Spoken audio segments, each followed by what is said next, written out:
The following entries were retrieved and copied from a journal of an unknown person. August 2nd, 2004. My girlfriend died yesterday. Guess I'm writing here because nothing else has helped so far. I'm not sure this is going to help either, but everyone keeps telling me if you write down your problems, it can make it easier. Yeah, whatever.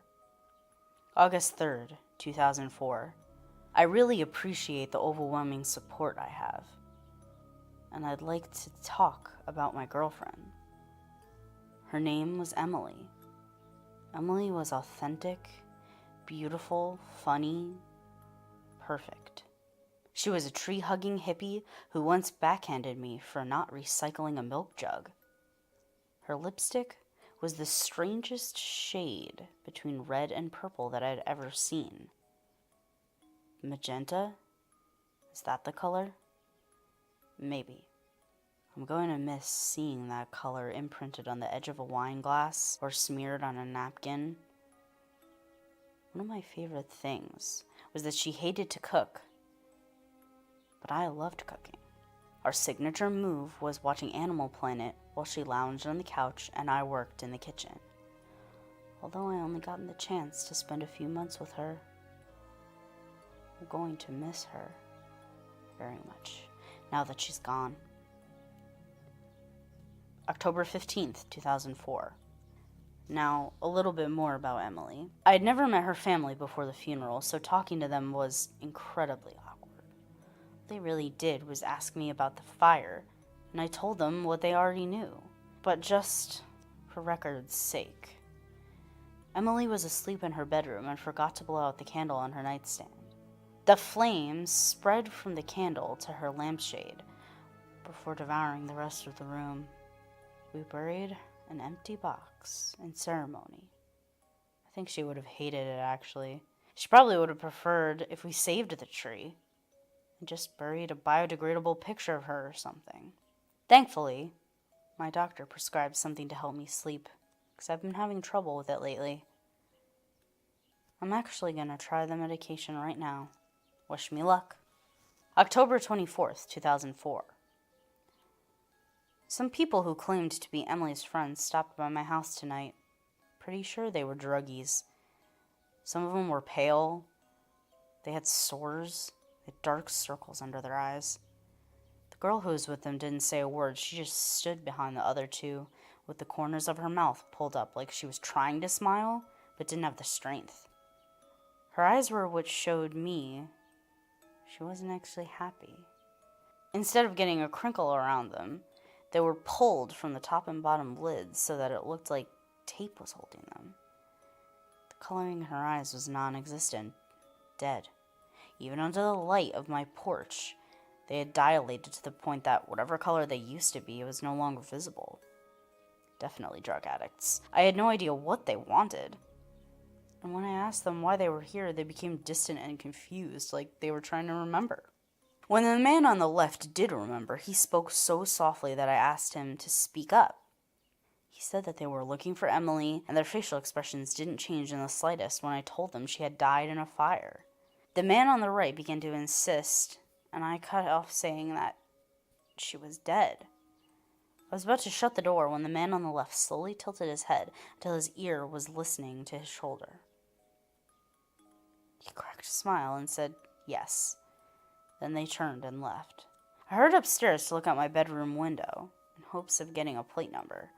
I didn't see a car or hear one start, and there was no other sign of them. The only reason I believe they ever knew her is because they all dressed in those ugly natural materials that I used to find flattering on Emily.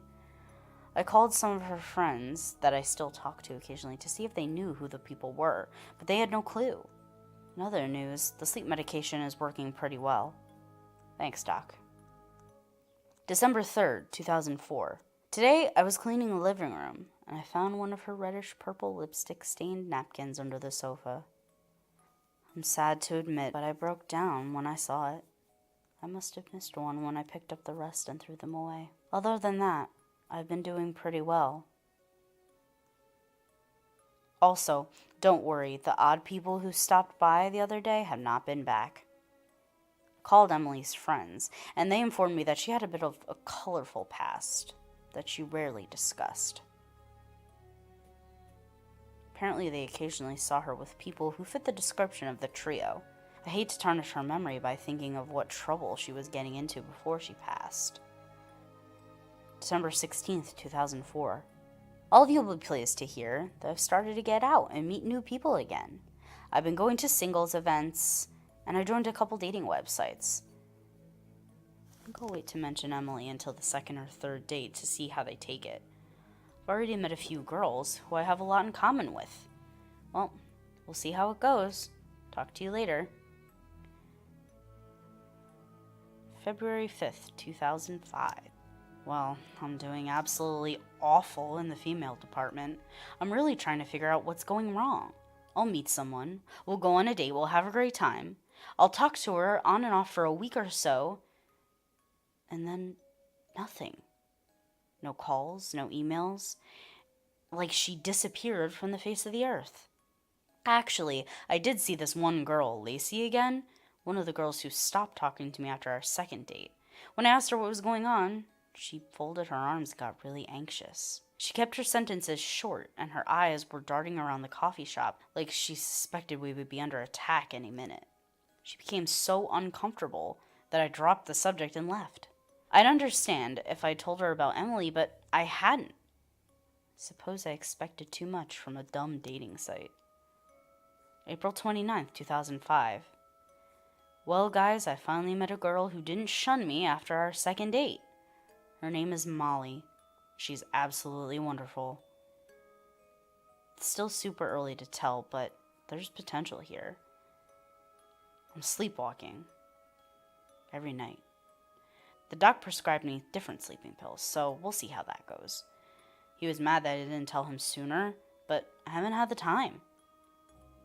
May 26th, 2005. I can't believe I've already known Molly for a month. I never thought I would actually enjoy the summer because of Emily's death, but I am. Molly has a lake house up in northern Michigan, and she says it's absolutely gorgeous there. It's her favorite place on earth. I'm almost completely over my bout of insomnia. I only have to take the new sleeping pills once or twice a week. It's great. July 25th, 2005. After an amazing few months with Molly, I'm afraid that things might be over now. We've been great all summer, and she even started to show me pictures of her lake house and hinting she might invite me. Then the weirdness I experienced with my first dates kicked in. I called her around 5 because we were supposed to have dinner, but she said she was leaving for her cabin tonight. She sounded scared.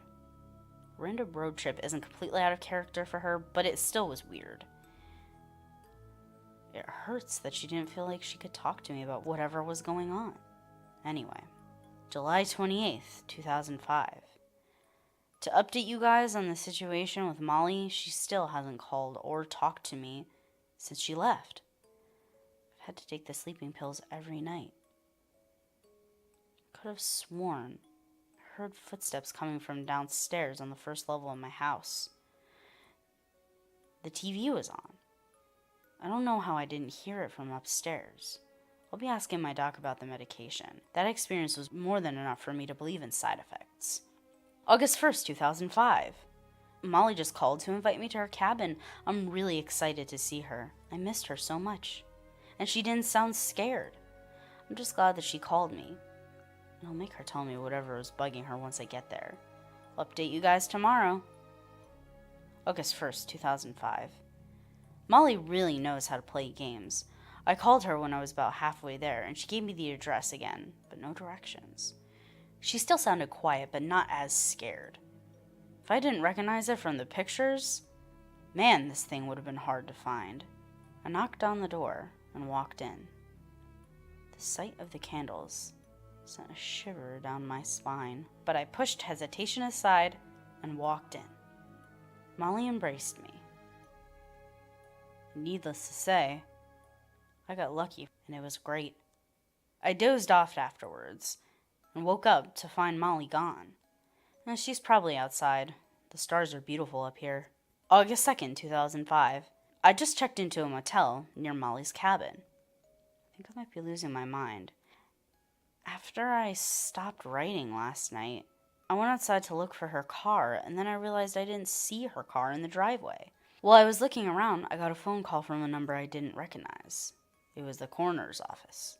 The man on the phone said he talked with Molly's friend, Amy, her emergency contact, and that she said I might be up here with her.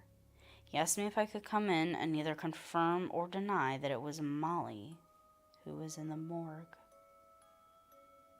I know it's selfish, but the whole way there, all I could think of was how I just couldn't survive this a second time. When I got there, the coroner was extremely prompt and led me directly downstairs after I showed him my ID. On the way downstairs, he apologized for not contacting me sooner. Said that she was found on foot without a wallet.